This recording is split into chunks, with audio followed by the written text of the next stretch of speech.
This is the I Can Do Anything podcast, and today I'm Colin, and you are? Today I am BD Dawson. What are we talking about today? You got some things you want to talk about? I don't have a lot, no. That seems to be the case these days. Yeah. Do you have anything? I don't want to start with it. I got something, but I don't want to start with it. Do you have one thing? Yeah. Come on. I don't want to start with it. Should we start with, Is there anything going on in the world that we should talk about? Should we start with current events? yeah, sure. What are the current events? I don't really know. Me neither. I don't really look at the news. No, me neither. Well, I do a little bit, I guess. The Redskins might have to change their name due to some pressure from the people, I guess.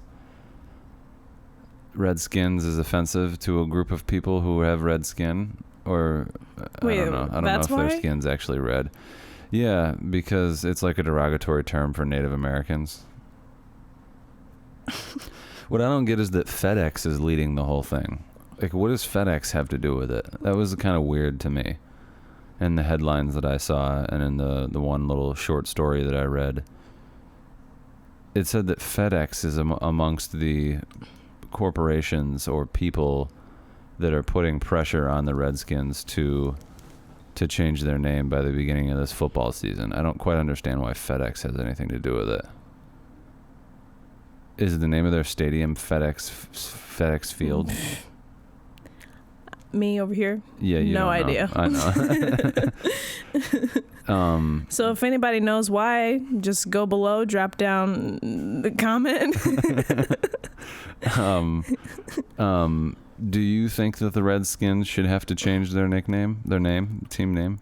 No. You don't? When you said it earlier, I kind of I heard you and all, and I didn't care enough to ask why. Yeah. But, and now I don't know. I don't care either. I just was like, oh, they're just changing their name. I didn't know it had to deal with, yeah, because people and their skin color.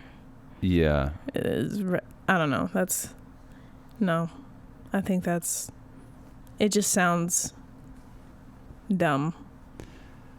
Like, if that's all you kind of know about it, that's all I know about it is what you just said. And I don't know, it just sounds Redskins. So you think it's dumb for people to be offended by a name of a football team?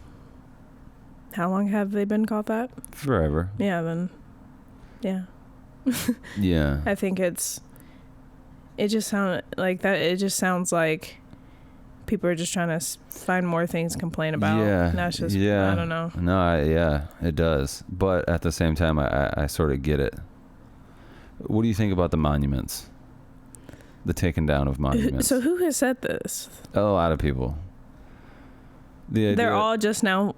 No, this has been a thing for a while, but I mean, it started happening when notably black people were being killed by cops. I mean, Ferguson, all this stuff. Dating back to, I think the conversation became a mainstream conversation in 2016 or so after Ferguson. The idea is that these Confederate war generals have army bases named after them and statues and things like that and monuments, and they represent slavery, and that they should be taken down because A, those people lost the war,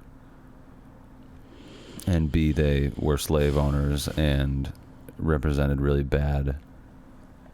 a really bad portion of American history. Do you think that they should be removed? I mean, I just feel like if there's enough people complaining about it, just do it. Yeah. I don't know.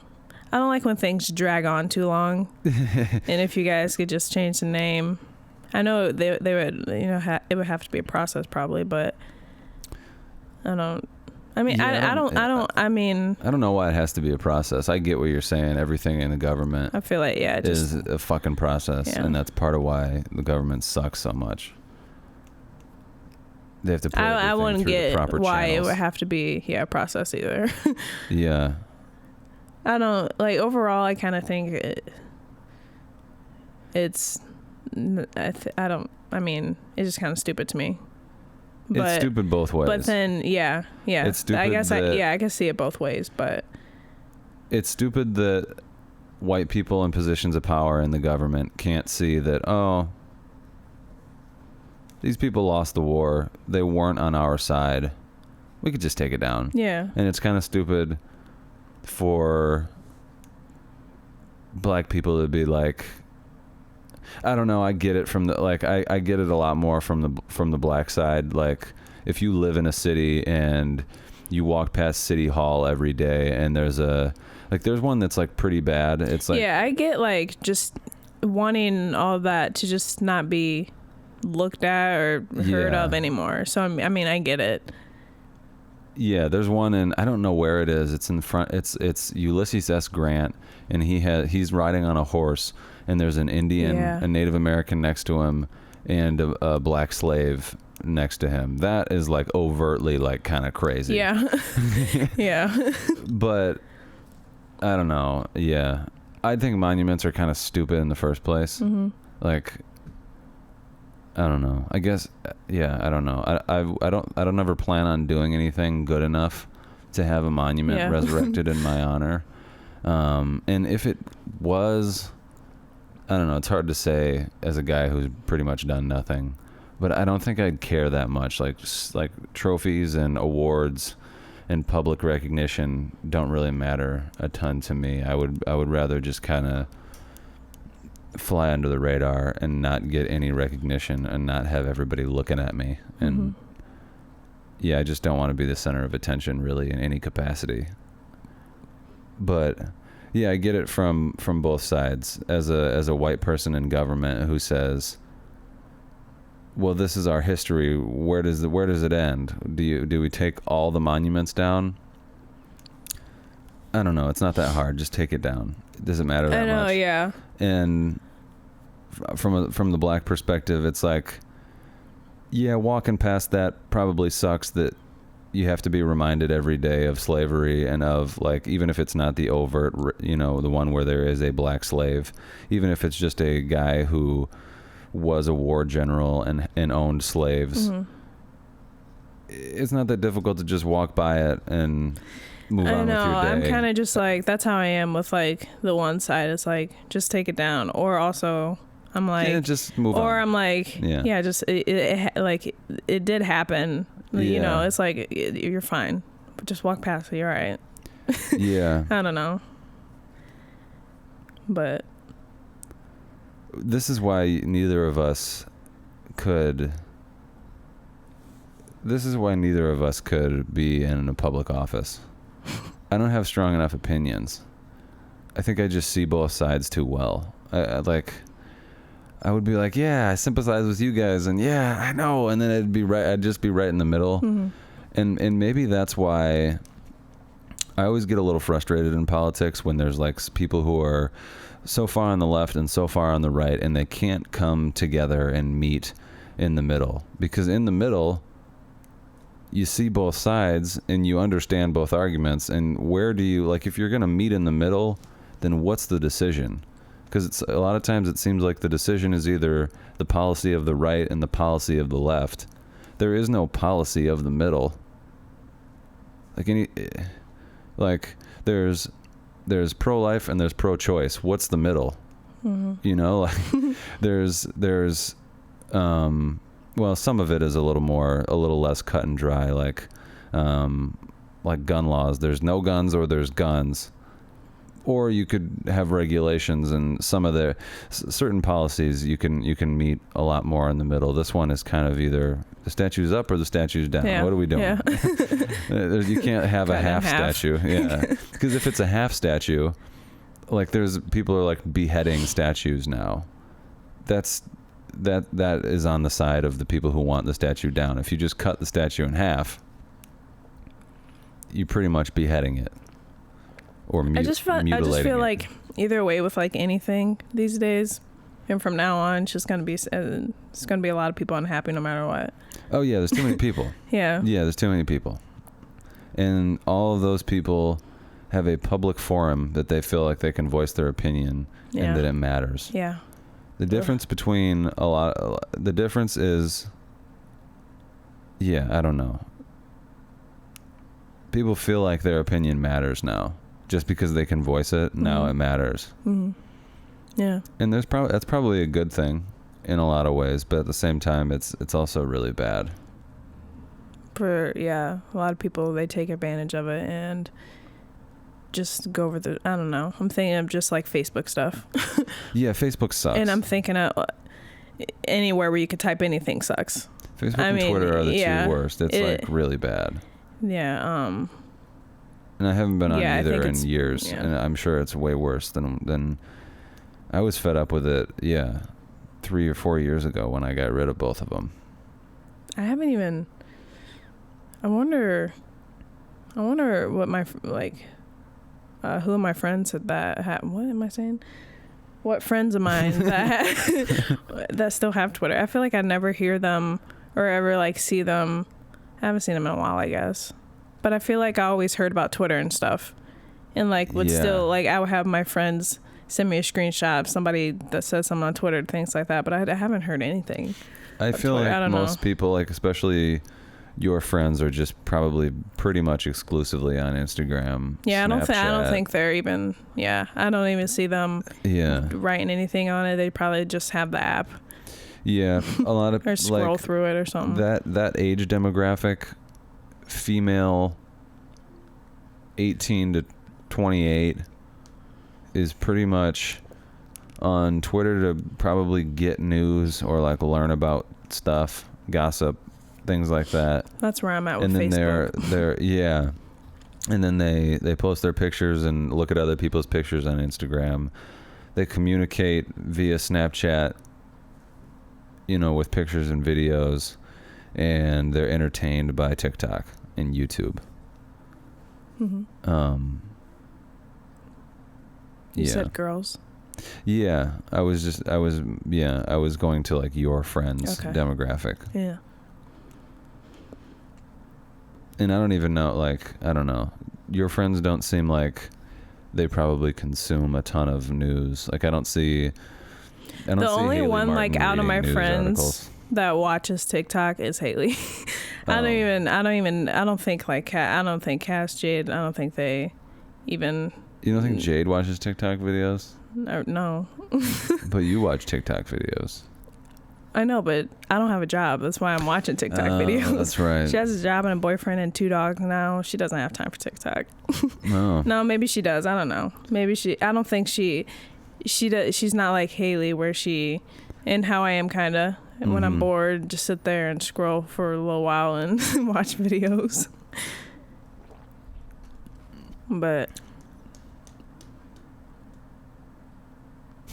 yeah. I don't know how we started talking about that. Me neither. I was just thinking about it too. I was like, Okay, yesterday we were doing this really great thing on Pinterest that we've sort of done before on this podcast. And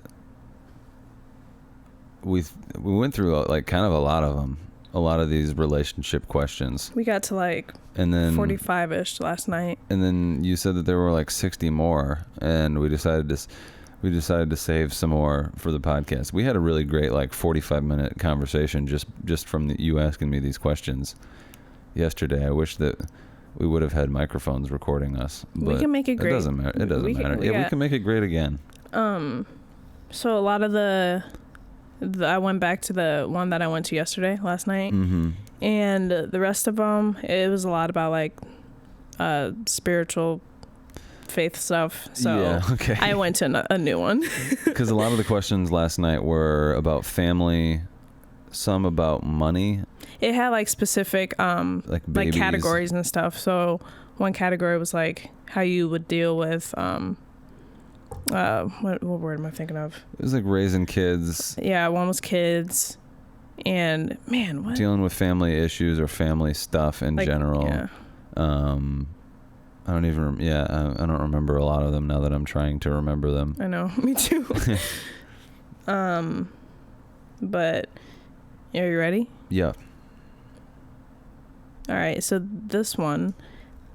this category-ish thing is about just our relationship. Okay. The next one says the future, so you know. Are you gonna ask me and I answer and then you answer, or am I the only one answering? How would you like it? I don't know. I feel like we should both chime in. All right. Okay. What did you think of me when we first met? I love the way you ask the questions too. What did I think of you when we first met? So when did we first meet? I think, I mean, we probably like crossed paths. I don't think we ever spoke until that day in Hershey when I was trying to get you to do the video shoot for the gala. That was probably when we met. I mean, we didn't really meet. It's not like we shook hands and like introduced ourselves to each other, because we both knew who each other was. But so yeah, I would say that was when we first met. But I mean, I had a pretty good idea of what I thought and who I thought you were upon meeting, you know, like before that, because it's a small school and you know. Yes. What's the question? I want to know the wording. What did you think of me when we first met? What did I think of you? Well, I thought you were a lesbian. And I mean, I knew that you were like okay at basketball. Oh my god. You were pretty good. I mean, you're good at basketball. And I thought that you were really quiet, and you were, for the most part. I thought that you didn't want to do the video shoot at all, and you didn't.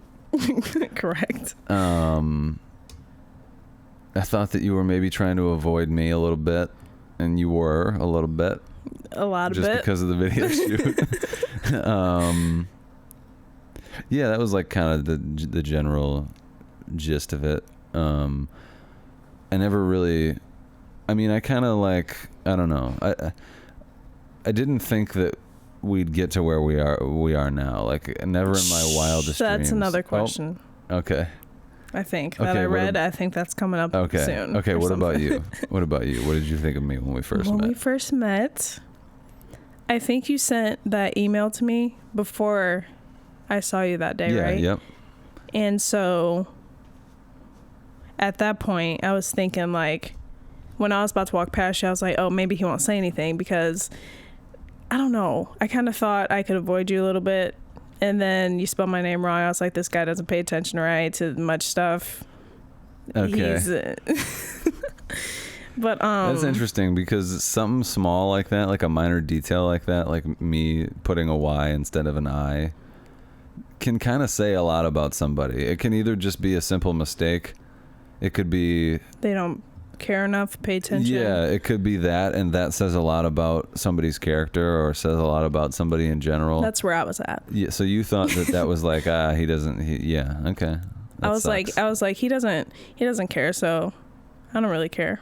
You know. Well, I didn't care anyway. I guess, but okay, I cared with what I was doing it for. I cared, but I just did not want to do it. There's kind of like I cared about like the video shoot just because I was doing it for the people that I was getting books for free. Oh, yeah, so, yeah. Like I cared about it, yeah. But, you know, I didn't care about myself doing it. Yeah.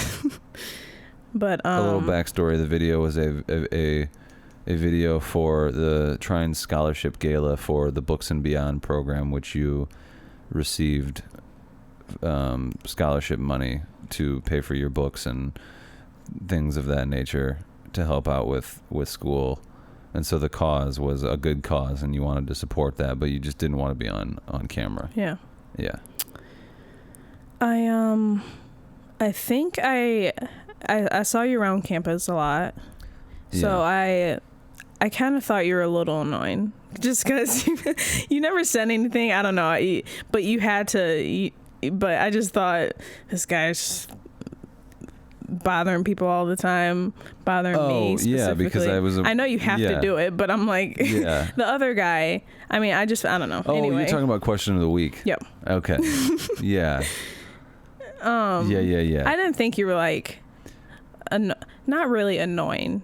I get just it. someone that's bothering me, and I don't want you to bother me. That's annoying. It doesn't help that I was with Cody. I was just about that's like, you were with someone the people that I was associated with, that you saw me around. Like, I don't hang out with Cody, and I thought I didn't really. I don't dislike Cody. He's a good kid. He means well. I just would never hang out with him. Mm-hmm. Like, I would never spend time with him intentionally. Yeah, I was just doing it for work because he was the kid that did the question of the week thing on campus. So yeah, it was kind of like annoying by association. Yeah, that's kind of how I felt. Yeah, because I saw who you were with and stuff. I was like, he's just like, he wants to. Yeah. Well, and my friends are like, the fucking nasty boys. Like around campus, that we were just the obnoxious basketball players, probably. Like, I don't know. Yeah. I'm sure that people had a certain perception of a loud group of like 15 guys that were always together. Mm-hmm. That's yeah. I always felt like we always felt like all 4 years I was there, everyone just hated us just because we had a big group of people. We were just so loud. Mm-hmm. We were just like that too. Yep. And it's fun. If you're fuck good it. too. It doesn't matter. Yeah. If people are just hating on you because you're good. And that, because you're successful, and come with, I don't know. There's a fine line between confidence and cockiness. Yeah. A lot of the perception of being cocky or confident is whether or not you know those people. Like I have looked at people and gone, wow, those guys look like douchebags. But I know deep down that if I knew those guys and I was friends with them, we'd probably get along great. But just externally, like from afar, you kind of look like a douchebag. Yeah, I never really thought you looked like a douchebag or anything like that. Well, that's good. I wasn't thinking a whole lot about you. I just thought he's just another guy. Just a guy. I tell you this all the time. I thought you're just like all the other guys at Trine. I don't really want to talk to you. Because you're a lesbian. Oh my God. Really? Really, Kyle? We're going to do this? No, we don't have to do it.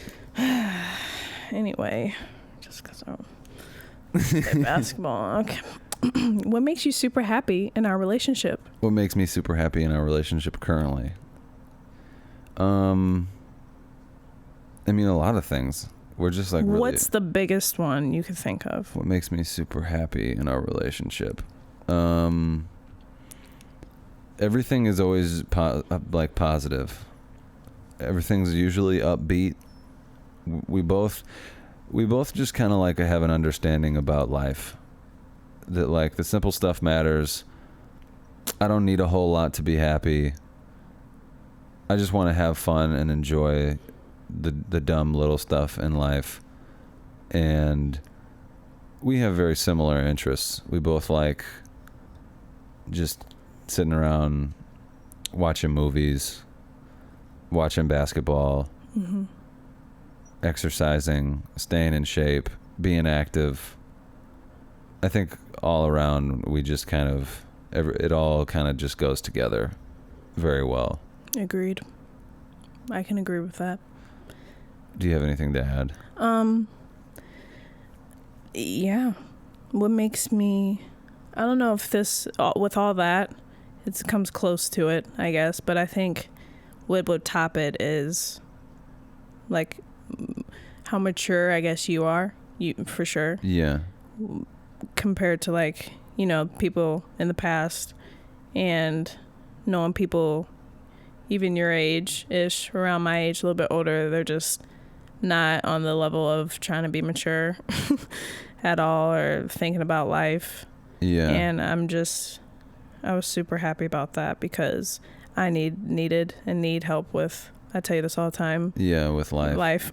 Yeah. Learning things I should have known. I think that works well for for me too, because I like teaching people things, and I like kind of like pushing my belief system. That pushing is not the right word, because I hate it when people push their like religious beliefs or like their ideas, and this is the way you should live life. I can't stand it when people do that. Yeah. But I like to teach people things when they're willing and wanting to know and learn. Like I'm so excited to have a kid for that reason. Like I can't wait to just like download all of my bullshit onto their, not bullshit, but like I'm just excited to be able to teach a kid stuff and in the way that I want to teach it. And I enjoy doing that with you. I enjoy being able to like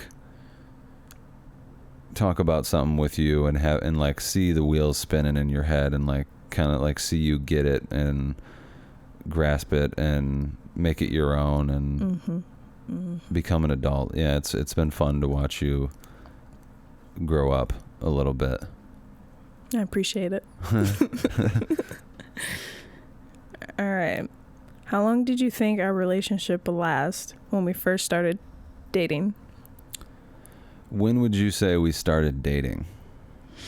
When we first started talking. We could change dating to talking. Is that another question? When would I say? Yeah, sure. I don't know. I kind of feel like when I first started, I don't know. Yeah, when did we first? I feel like we weren't really talking. No, I don't know. Like that time when I told you I wanted to see your name on my phone after my game. Yeah. That's what I always think of. That was like my first time when I was like, yeah, this guy. So middle of January, like a couple weeks after the video shoot. Yeah. At that point. But I just don't know about talking though. I feel like talking is you both are, I don't know. Well, at that point we had never hung out. Yeah. Should we just say when we started hanging out? Yeah, I guess so. Yeah. Let's say Super Bowl. Super Bowl. Yeah. So we hung out one night, and then the next time we hung out was like a week later, the following Sunday, and I made you dinner and we watched the Super Bowl. Yeah, I don't think I never would have guessed that we'd be where we are now. No. Me neither. For me, I didn't think we would. Okay, it was like 5 months after we have been talking and like probably dating, but we didn't even say we were dating yet. Mm-hmm. I still was like, we're probably just hanging, like. Yeah. Neither of us were in a place, like I was like anti-relationship almost at that point. Like I did not want to be in a relationship. I did not want to be tied down to one person. So yeah, I really had no intentions of being in a relationship, but you were undeniable. I was like, it became a certain point where I was like, yeah, I don't, my whole thing was like, I don't ever want to be tied down to one person just in case there's a better option, just in case one day I'm walking down the street and there's a better option. And at a certain point it became, I don't really like, I want to explore this option. I don't want to be, I don't want to. That's how it was. Yeah. That certain point, it was like that for me, like thinking, like I saw how great you were and how mature you were. That was a big one, like all the time. Yeah. And how, you always made me dinner and stuff. I don't know. I just was like, oh, like this could be great. And I don't really, I don't want to, I mean, I'm still young. I was young when we started talking and all that stuff. I was like, I mean, it wouldn't be bad to like settle down for sure. Like, but then I was kind of like, I don't know. I was thinking I don't really want to, around this area, you're probably like you're definitely in a lot better than a lot of these people around here. So Yeah. I'm always just like, There's options. I'm like, there's no, I don't really want to take a risk of. Yeah, I think it could have been very different if we lived in a city because we both would have had a lot more options. Yeah. And I think that's what makes monogamy and living in a city really difficult. Like, yeah, it became a certain point where like, okay, the chances of me meeting someone who A, I'm attracted to, and B, is as cool as you are very, very slim in Angola. So why would I push this person away or keep them at a distance to just have the ability to maybe meet someone else when that ability to meet someone else is very, very low? I think it could have been really different for both of us. I think we were both in a similar situation. I know I was more about it than you were, though, but I knew how you were, though. That's why I was like holding myself back a lot. Mm-hmm. But I'm also just really wasn't a type to just fall for anybody like that fast. Cause I think I am sort of that type. Like I was. See, like, it's like you were before, kind of ish. It fits my personality. I don't really need a whole lot to be entertained. I don't really need to do a lot. So once I find somebody who I can like be with, like, we can just hang out. I don't really need to do a whole lot else. You know, do you think if we move, next few years to a bigger city, you think you could walk past someone and you're like, no, no. I'm going to drop Bran. No. Yeah, no. I don't. And I just don't want to go through that whole thing again. I would get questioning it if we didn't have a great relationship, but I just don't see us having a terrible relationship at all. Yeah, no. If we were like, if we both were on the page of just always arguing and never looking happy, then obviously. Or even just sometimes. Yeah. But that is like very, very. I mean, we have a great fucking relationship sometimes, but it's never how most we don't argue. It's hard. It's hard to say like that we have a great relationship in comparison to other people because we're not around other people really. Mm-hmm. But just from a distance, it seems like we have a better relationship than a lot of other people do. I don't know. I have no idea. Oh, here's an example. Your friend Mary and her fiance. No, not Mary. Emily, the one we were with. Uh-huh. Emily and what's the guy's name? Kyle? Yep. What do you know about their relationship? That it's new and that they're in the honeymoon phase where they just... I mean, that's how I feel like a lot of relationships are at the beginning, but I wonder... Yeah. But I just always wonder how... Like, they seemed great, when we were with them for 3 or 4 hours. They had like you could tell that they respected each other's distance. Like they weren't too attached to each other. Like at that particular event, like when we were with them, they weren't like right on each other's hip the whole time. And it seemed like when they're at home, like they can have, they can have some distance and they can go do their own thing. She could go hang out with her friends. He can hang out with his friends. They seem like they have a pretty healthy relationship, but it is new. Yeah.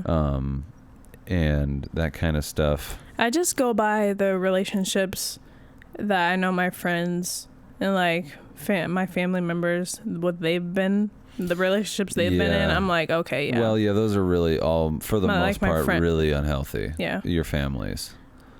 I go more by my friends. Yeah, and I go by my friends too. Like Sloan and Callie have a really great relationship. I don't know much about Ben and his girlfriend. I look back at like Jake. Some of Jake's relationships were really bad. I don't even, like Karsten and Riss. Yeah, I don't know. It's hard. I'm around these people so little that it's hard to say whether or not a relationship is like what is we even won't compare then we'll just say how great how great we think I don't remember where this came where we were going with that, but we can move on to the next question. I think we've covered that one. What's your favorite memory of us? Favorite, I mean, West Virginia was really great. That camping trip that was when I first felt like I loved you. That was when I was like, oh wow, this girl's fucking awesome. Because I already like, you are good at basketball, you like watching basketball. I really liked the prospects of having a kid with you due to your genetics. Basketball, I've always wanted a black kid. I think that our kid could be a great athlete. You like watching movies.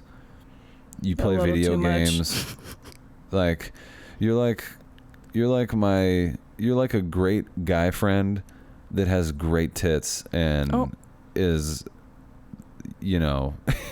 like I am a awesome. Great guy friend. You're like a great guy friend, but you're a girl with a really amazing body, and you have like feminine qualities as well. Like you're in touch with your emotions. Like you're, for the most part, I think you have there's a little bit of an edge to your emotions that you're not quite, that you haven't quite grasped, I think, yet. But yeah, I was at the point in West Virginia where I was like, everything checks out here. And then West Virginia was like, you're low maintenance. You don't own makeup. You don't use makeup. I think it was, when I was like, here's what I'm packing for West Virginia for this camping trip. And you didn't ask any questions. You just were like, okay. And you packed your bag. We packed a bag together. And you really just, I was amazed at how little amount of questions that you asked. You just kind of went with it. You were just like, oh, I think you wanted to do it, but I think you were nervous about doing it. Obviously, you had never been camping before. We were going to be pretty much out in the wilderness in West Virginia. And you just rolled with the punches like so fucking well. And you were great the entire trip. We went through a little adversity during our canoeing thing. And when we were sitting in the river that day, the next day, and I wrote "I love you" on a rock, and handed it to you, is when that's the moment that I always go back to. Like that was my I love nature. Yeah. And just like that was so fucking relaxing. We were sitting in lawn chairs in like shin high water in this river, just at a campsite in West Virginia. I just felt a lot of love that day. I think that's probably my favorite memory. Nice. Did you still feel the love after I didn't write or say anything back after you wrote "I love you" and that? Yeah, because it was so quick. I remember I grabbed it and my heart just, I was just like, oh God, what do I like? Do I say, what do I do? Yeah. And I didn't do anything. No, I kind of understood that. I kind of understood that it was like, I didn't really expect an answer. I didn't really expect anything. I just kind of like I wasn't ready to say it verbally. Like I wasn't ready to put it into the world that concrete, but I felt it, and it just kind of like, I just kind of like carved it into that rock, and I almost wasn't gonna hand it to you, and then I don't even think I handed it to you. I think I just like showed it to you, and then I like dipped it back in the water, and it went away. Like the carving of the letters went away, and I could tell that you like got it. There was a little bit of me at first that was like, I don't know if she even saw it. I was kind of thinking like a little bit. I was like, is this just like a friendly, like someone just puts an eye and then a heart and then you know how people just, I don't know. Yeah. I just was, I did not know how to respond. I'm trying to think of other, you go ahead with your favorite memory, and I'm trying to think of some other ones that are like really positive, great memories. I mean, West Virginia will be up there for sure, because that was something completely new for me that I didn't think I would like. Yeah. But I really, like, I enjoyed myself a lot. Yeah. More than what I thought I would, for sure. But when I think about favorite memory, I just always think about when you did actually say you love me. Oh, yeah. Yeah.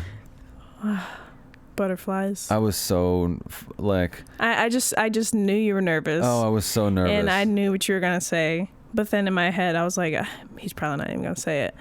And then, but I wasn't even to the point where I was like, I didn't care if you did or not. Like, I'm not like that girl that's like, he needs to marry me. He needs to tell me he loves me now. Yeah, that crap. Yeah. I was just like, you weren't in any way pressuring me to like move the relationship forward. Yeah. And then I just remember, I think you fell asleep even, I don't know. I think I just sat there like, we were laying in smiling bed and so hard. Yeah. I just didn't know if I was ready to, I don't know. I think people understand the more like the hesitation that people have in a relationship to be the first person to say I love you. I was just worried about like she doesn't love me and this is going to be too much. Yeah, I was thinking about that. And I didn't want to ruin it. I was like, I'm happy I'm like the girl. Yeah. So, because I feel like the guy should say it. Yeah. And I was just so happy that I did not have to say it first, because I don't know when I would have. It wouldn't have been for a long time. All right, we're going to move to the future questions, okay? All right. If you were told you had a terminal illness, what would be 3 things you'd want to do? I'd want to like meet people. Yeah. I don't know. Well, I don't know. I think it would all be just trips. Like, I think it'd be stuff that I would want to see. I think I would want to see... yeah, I just want to travel. Mm-hmm. I don't really know three specific places that I'd want to see. But yeah, I just want to like go, and I guess I'm not being specific. That's kind of the point. Huh? It's okay. I'm thinking about it. I can't think of. Yeah. I think I'd want to go to an NBA game, like an NBA Finals game. I think that'd probably be the biggest one. I'd want to like go see LeBron play in the NBA Finals. And then travel. It's okay. Yeah. We can make some of them shorter. Yeah, you're right. So we could get through. Yeah. Yeah. No, I won't answer. You don't have anything specifically for that one? I was gonna say go to an NBA game. Yeah, I think. But then I was also ours would probably be pretty similar. Yeah, I haven't been anywhere, so I don't really have any. I'm not picky about where I would go to travel, so I would just want to go somewhere cool. Just take me somewhere cool. Yeah. And I would want to meet. See, that's Will what's Smith. great. That's what's great about you is that I could just be like, "Hey, we're gonna go see some cool shit," and you'd be like, "All right, well, I don't know of anything like specifically cool, like any sites or like." Natural, like, the I'll thing. trust you. Yeah, like, yeah, whatever you pick is good for me. Yeah. Will Smith, huh? Yeah, that'd be pretty cool.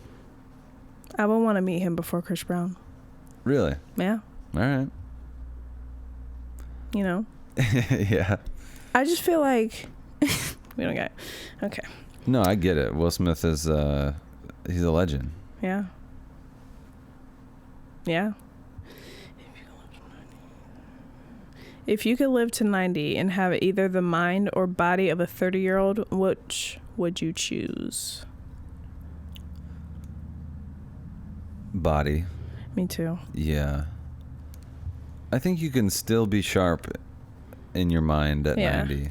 You're obviously not as sharp, and depending on your depending on your health conditions, yeah, I don't know. Obviously, the brain can deteriorate depending on what's going on with your health. But yeah, having the body would be great. Where do you see yourself in 5 years? Where do I see myself in 5 years? Do you want me to answer that one? If you want. If you don't want to, yeah. You don't have to. Where do you see yourself in 5 years? I think we both know where we see we're probably going to be together in 5 years. I see us having at least one child. Yeah. Probably one child. Hopefully we live in a different house. Yeah. I probably will still be working for Trine. I guess. Yeah, I don't know about. I mean, I can like right now, I could probably see it, me still working there maybe. But I don't know. At your new job? Yeah. Yeah, okay. It's a little hard since I haven't been there yet. Yeah. Why do you think the divorce rate is so high these days? Oh, wow. I think social media has a lot to do with it. It's really difficult to live in the moment and be happy with who you're with when you see what else is out there so readily. You know, like 30 years ago, or, you know, let's go back 100 years. You had a set amount of people that you could be in a relationship with. You know, you had the people that were in your town, your immediate town. You probably couldn't travel too far, and if you could travel, it took you a long fucking time. But now you can just get on your phone and see all these people that you could contact really easily. You could contact them in your phone. I think that's got a lot to do with it. People are just like, oh man, I could be with that girl, or look, I could be with that guy. He's so hot, you know, and it makes you unsatisfied with your relationship, which leads to arguments about, you know, resentment, all that kind of bullshit. I think there's a lot of pressure for people to get married and live the stereotypical American life. I think there's a lot of pressure on men to propose and give the girl the wedding that she's been dreaming about. I think Hollywood puts that in women's heads from a really, really young age, that like the wedding is like this. I mean, it's crazy. Women look forward to the wedding their whole life, really. It's like really young that girls are taught like, this is your day and this is what you look forward to, and everyone's going to be looking at you and telling you how beautiful you. I don't know. Yeah, it's just a lot of like girls sensationalization. Just love compliments. Yeah. And they love attention, a lot of attention. That's what's been fun for me to like to learn, like as I've learned more about your personality and like who you are. I think your exterior to a lot of people is very like tomboy, but you have a lot of like I don't want to call them typical girl qualities, because you're obviously not like the typical girl. You're not like a basic bitch, as they say, but you do have a lot of like very traditional female ideologies and thoughts, you know, like something I said the other day when you called me a basic bitch. What'd you say? I forgot. I don't know what you're referring to. I can't even think of any real examples. What did you just say that made me start saying that? I said like that thing I said the other day. No, before that. I don't know. I'm drunk already over here. You drank half a beer. You're drunk? Mm-hmm.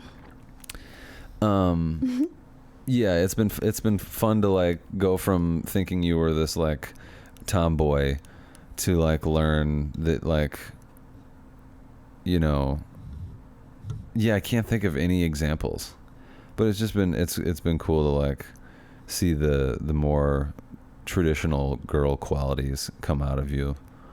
Yeah, I really cannot come up with any examples right now. They'll come to me. Nick, what's the next like question? Me just wanting a ring?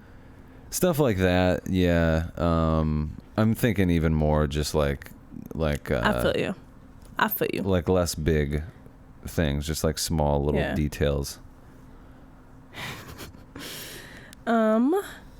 Should children be allowed to have a cell phone? Should children? What makes a children? What makes a children? What is a child? Like at what point are they not a child? 13. Okay, that's when they become a teenager, isn't it? Should they be allowed to? Is the question? Yeah. Should children be allowed? Like, like legally should they be allowed to?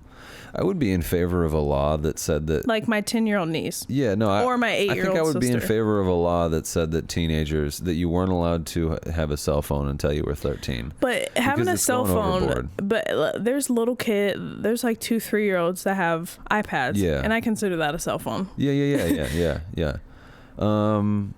Allowed is tough, but would I myself, like, that's not going to happen. Yeah, I'm glad we're on the same page. We're going to push that off as far as long as we possibly can. Yeah.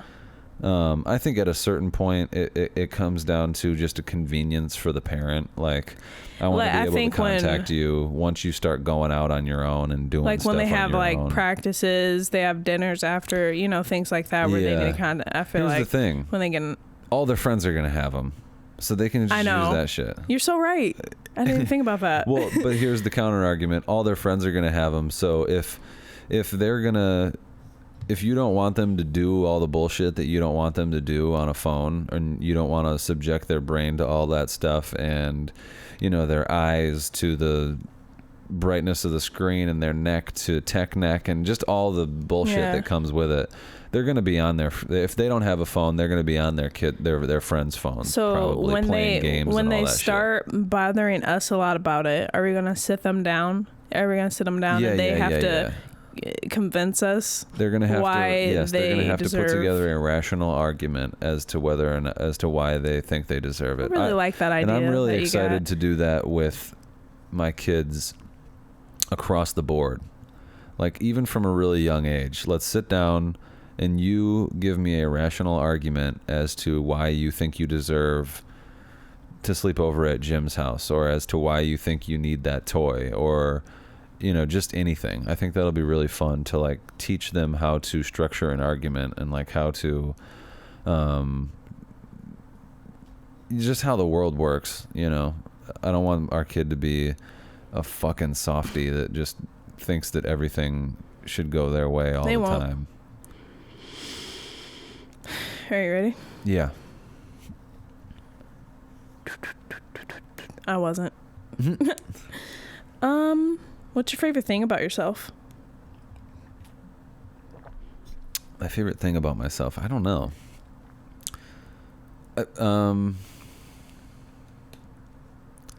I think one of my favorite things about myself that is also something that I sort of hate about myself, my ability to see both sides of an argument is what I kind of love about myself, because it makes me, I feel like it makes me really objective and really open-minded, but it's also kind of like what in some ways it's kind of like the root of my anxiety, because like I can't, I don't know, it's hard for me to like make the best example is like, and I don't even know if this has anything to do with seeing both sides of an argument, but like anytime that I get invited to go hang out with my friends, I always like weigh both sides way too heavily.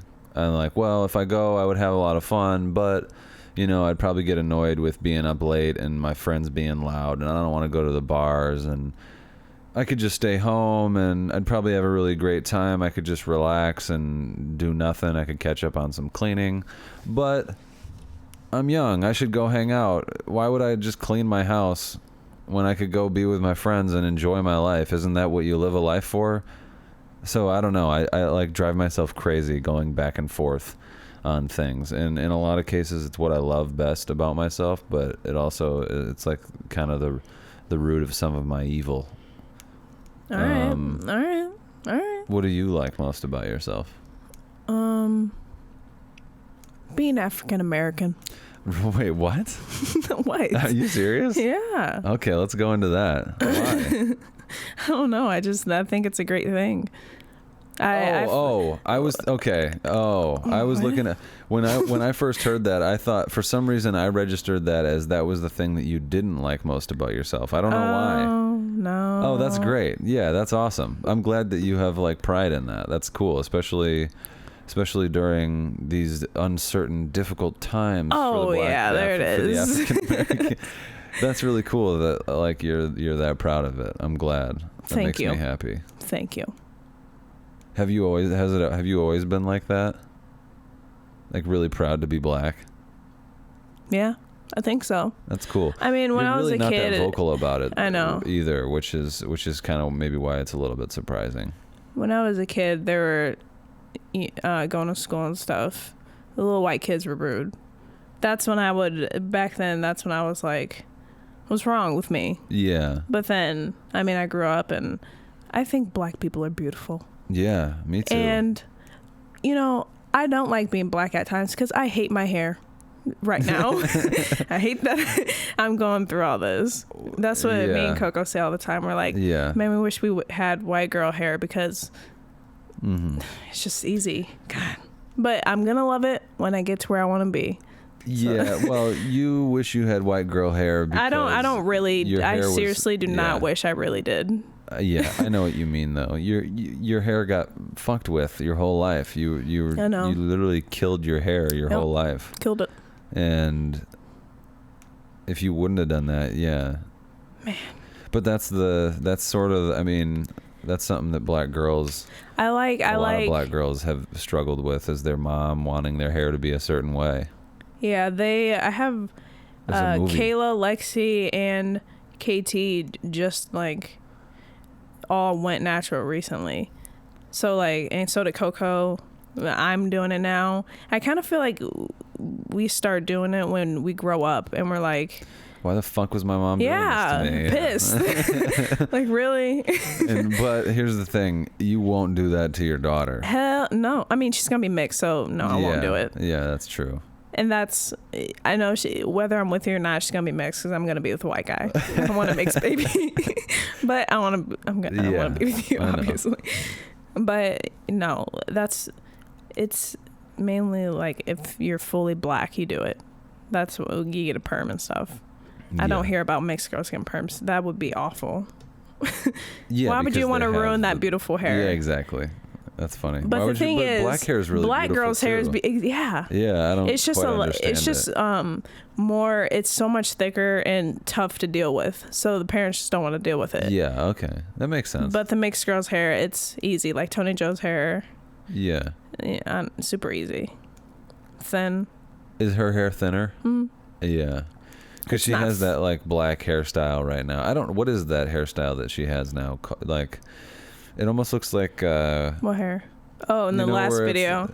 You know, when you were babysitting her like a week or so ago. Maybe we just put parts and then just braided some strings. Yeah, it almost looks like different like. Looks like Travis Scott's hair, right? Yes. It's like it looks like different fields. You know, like if you're in an airplane and you look above and you see like the separate like portions of like where they grow corn and here they grow this and you can tell there's like that line. I'm glad I can relate to airplane thoughts now. I couldn't before. Yeah. That's funny.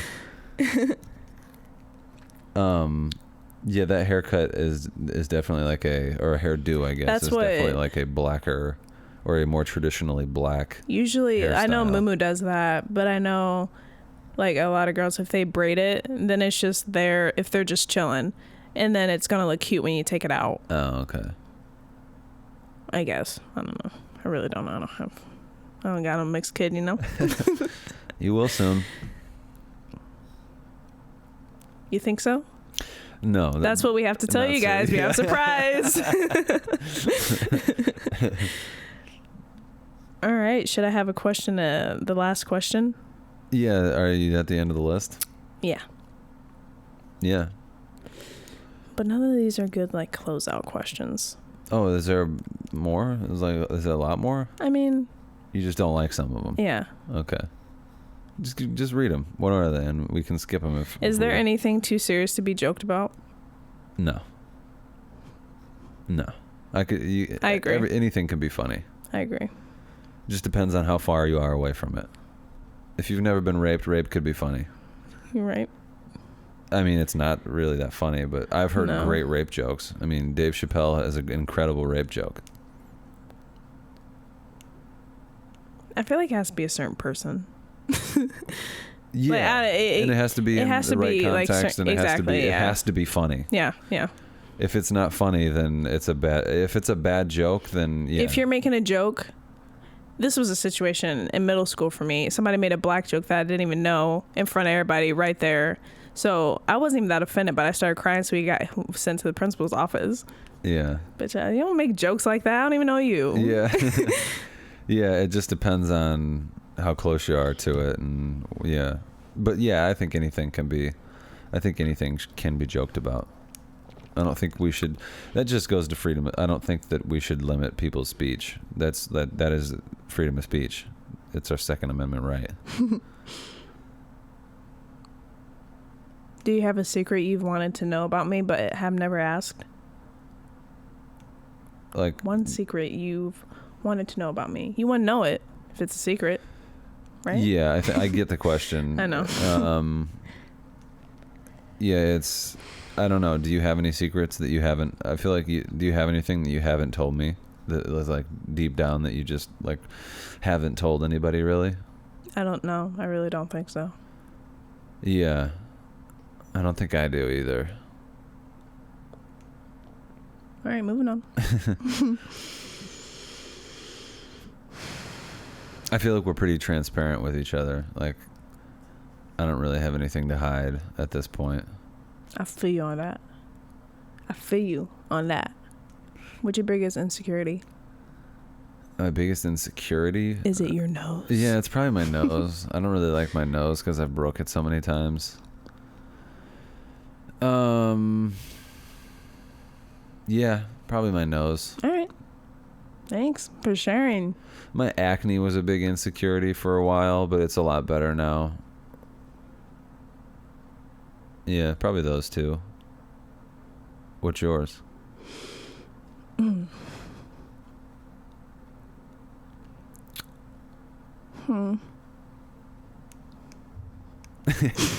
She looks at her fingernails. I mean, I'm pretty great. I don't know. I'm just kidding.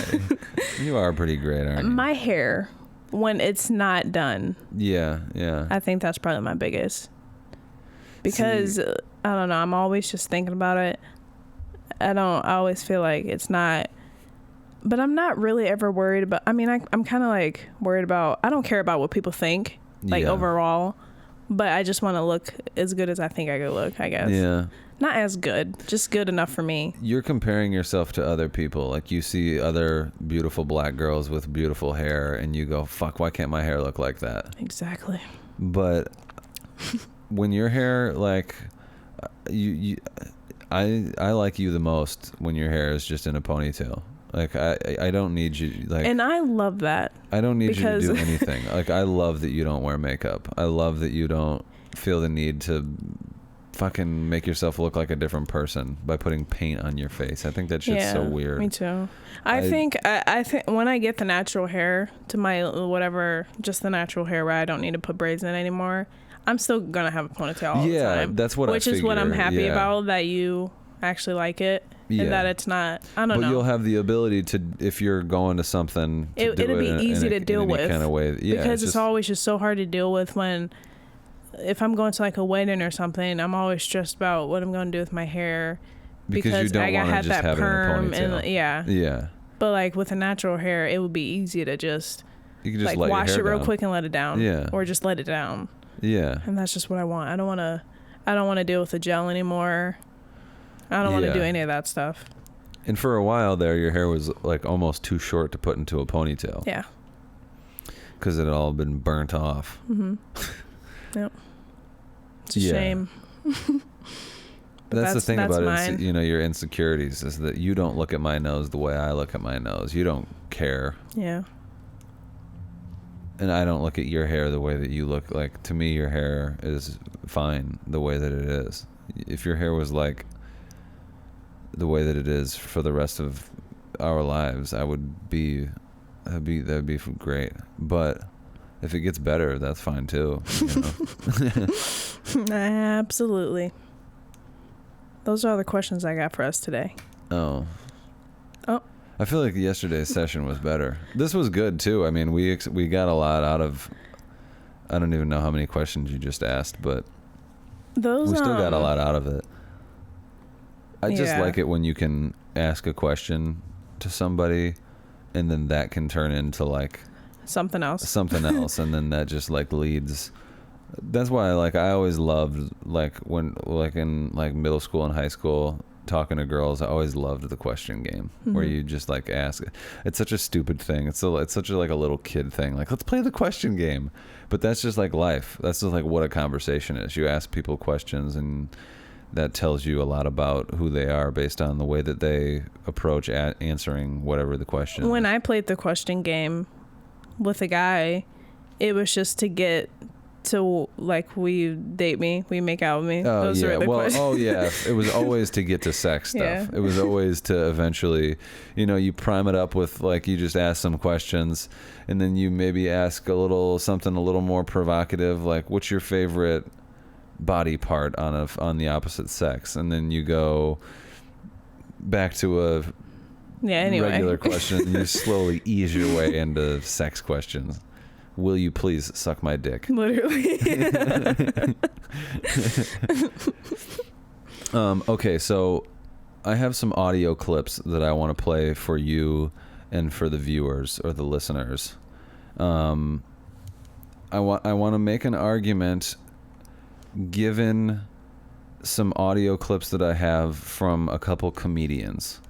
I want to make an argument for why I think. I think LeBron James is better than Michael Jordan in a lot of ways and for a lot of different reasons. But this is kind of I think a really interesting and kind of trivial way to make the argument.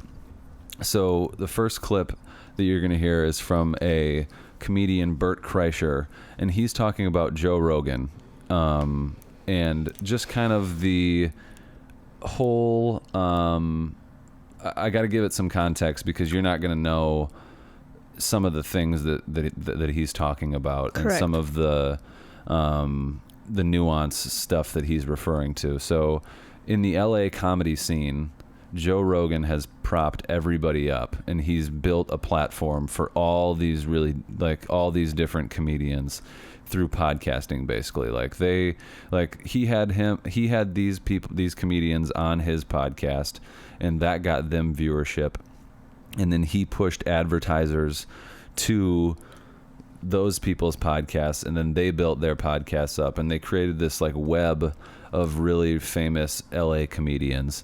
So here is Bert Kreischer talking on Joe's philosophy about just building all those people up, and this is why I think LeBron James is very similar to Joe Rogan, and why I think he's better than Michael Jordan. This is Bert Kreischer, by the way, he was doing another podcast on Barstool Sports. So the first person you're going to hear asking a question is KFC from a Barstool Sports podcast. Yeah, I talk about it ad nauseum out here. The crew in LA is just awesome. Well, I think all the podcasters, all the comedians, the network that you guys have, and the way you all blow each other up is fucking awesome. That was dictated by Rogan. Yeah. I mean, you got to acknowledge Rogan was very you can't really talk shit about comics to Rogan. You can't trash them. If you say he's very protective of us all being on the same team. Mm-hmm. He keeps saying there's no competition. They can listen to my podcast and they can listen to your podcast. That's over. Out here, it's it's cutthroat, and everyone's got their stage time, and everyone's got their podcast. Yeah. And there's 3 different scenes here. There's the Brooklyn alt scene. Mm-hmm. There's the stand, and then there's the cellar, and then there's different scenes. In LA, it's one scene, and it's the store, and it's everyone's invited, and there's no nepotism. Was it that way? Did Joe change it? No. Joe made a concerted effort to change the vibe. I don't think Joe would never take credit for any of this personally. Yeah. I mean, I think we can see it from the outside looking in, but he got kicked out of the Comedy Store after the Carlos Mencia stuff, and and I think out of necessity, he found other places to work and found that there were really great comics at the Improv, and there were really great comics at the Ice House, and that there were really great comics on the road. And I think I'm guessing his eyes were a tad bit opened, and that's when he met guys like myself, and Segura started going on the road with him, and he didn't. And then when he came back to the store, I think there was a negative energy of real competitiveness of like people bumping each other and doing more time or getting to do 30 minutes in the OR instead of 15 minutes, which was such a bullshit move. And I think Rogan came back and was like, and there was a new book or two at the time, and he was like, none of that. I don't know if Rogan said it personally or if everyone just was like, well, fuck, if Joe's not asking to do that, then no one gets to do it. And Joe wasn't bumping people. Joe wasn't saying, I want more time. Joe was like, I mean, I talk ad nauseum about what a great guy he is, but he legit like does shows at the Improv and it's Rogan and Friends, and he goes out of his way to find young comics that aren't getting spots and puts them on the show, as opposed to myself. Like if he's in a spot and he can't get someone to come on, he'll text me about, yo, I got to open a spot, and I'll be like, oh, at heartbeat. But for the most part, it's like maybe Santino, like younger comics that he like goes out of his way. I think. He was the first one to say, like, this podcasting thing, like, we can all benefit from this. Mm-hmm. Like, you being on my podcast helps my podcast, and me being on yours helps your podcast. Like, we should all be benefiting from this. And it was, I mean, he's such a generous fucking guy. Mm-hmm. Like, it is overwhelming. You go to his podcast, and it's almost like being on The Price is Right. You just go through and you're like, hey, can I get some of these? Can I get some of that? You got some elk meat? I'll take an elk meat. I'll take some vitamins.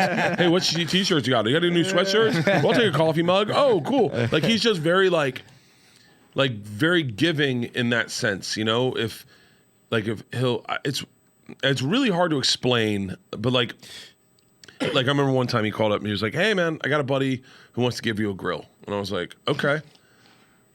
And he's like, cool. Is it cool if I give him your number? I was like, yeah. And then next thing you know, this fucking top end smoker is delivered to my house.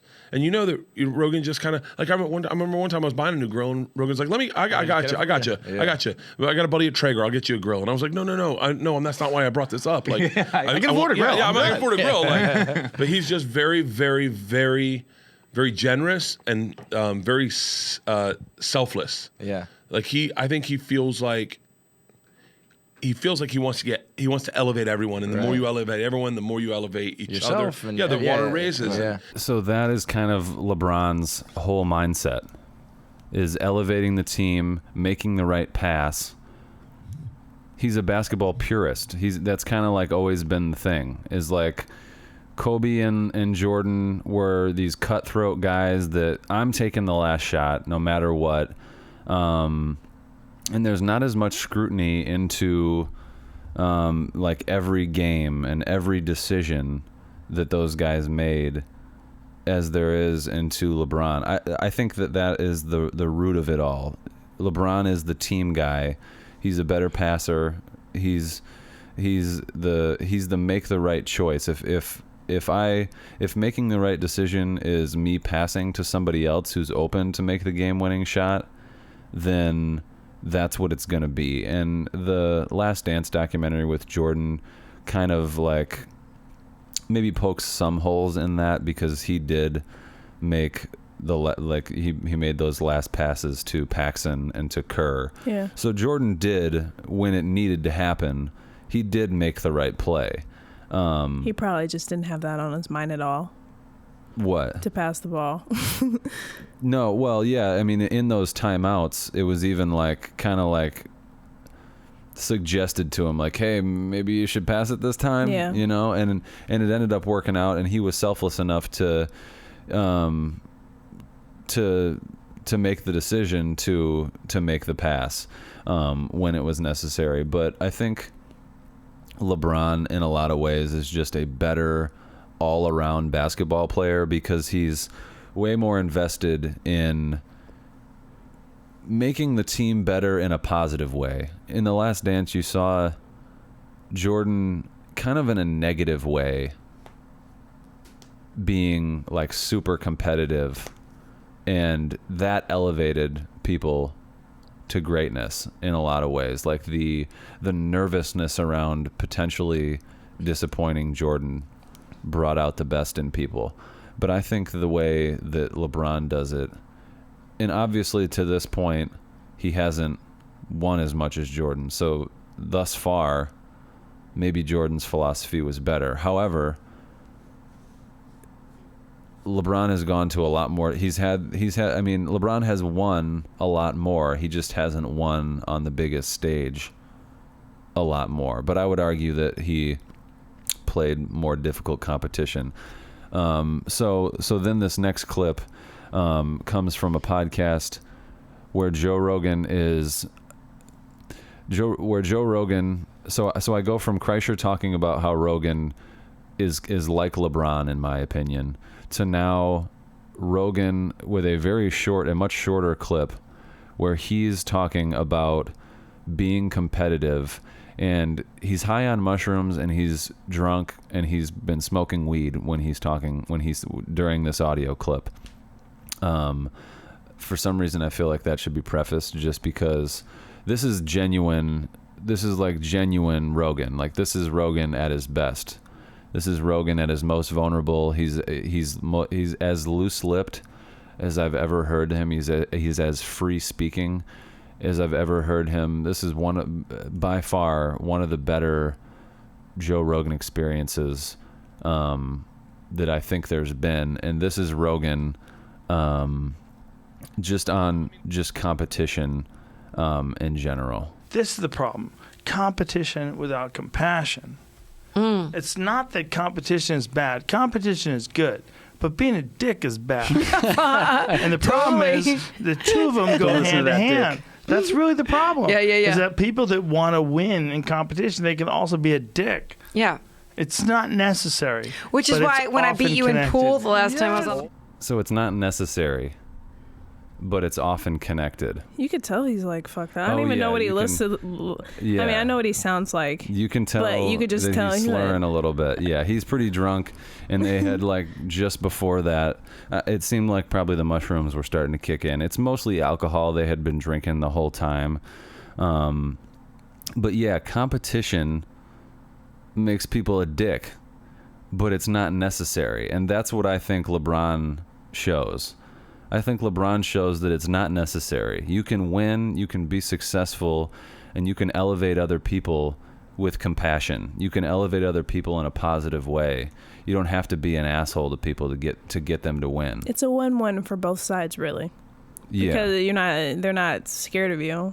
Yeah. LeBron's still going to have a great life after basketball. Everyone that plays with LeBron looks like and seem like they have an amazing time. Yeah. Like the guys with Jordan, there have been times where there was a lot of like drama, and the media kind of like always talked about how LeBron created the drama. I don't necessarily believe all of that. I haven't even heard that. Yeah.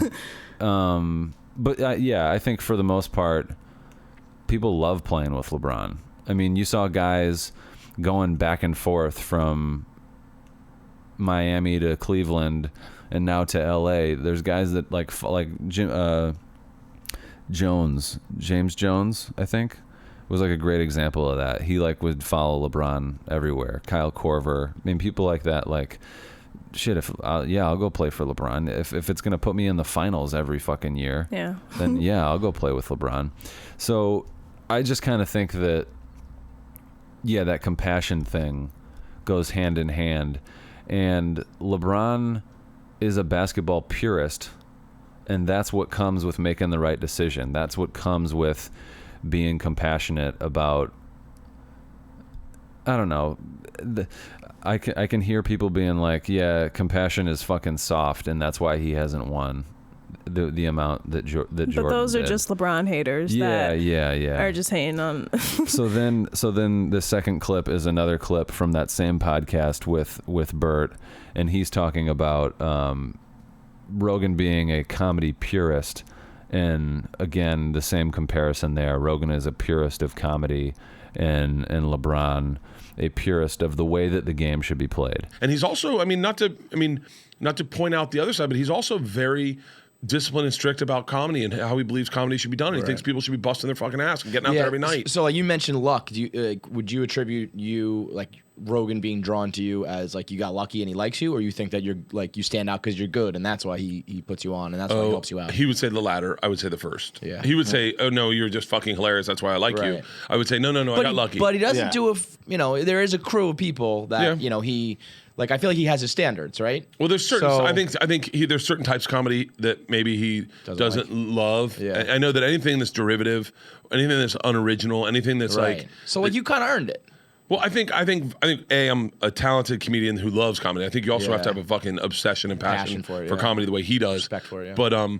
But you know, it was. I have to say, I was very lucky that I met him at a time when that podcast wasn't what it is today, and he was putting us on. You know, I want to say like 4 or 5 times a year, 6 times a year, maybe 10 times a year, and you were just going on a lot, and you were just hanging out a lot, and you were able to fuck around and be literally become friends and say horrific things that you didn't think anyone was going to hear and confide in each other, and so it was a very, very lucky time. And that leads kind of right into, remember when I was talking a couple podcasts ago about like being able to like always be on, I was always like the first one on social media platforms where I could go and just fuck around and say whatever I wanted. That's kind of like what he just talked about there. It's like a really cool element of, you know, before that they knew that anyone would listen, they could just go on there and be themselves. And yeah, I just think LeBron is about bringing in people that want to play the game the right way, but have fun and enjoy their life. And he's just very like true to the game of basketball. And I don't know that necessarily makes him a better player than Michael Jordan. But yeah, the assholeness it's just not necessary. Yeah. I agree. And for people to say that Jordan's better because he got what he wanted, he took what he wanted, he had that killer mentality.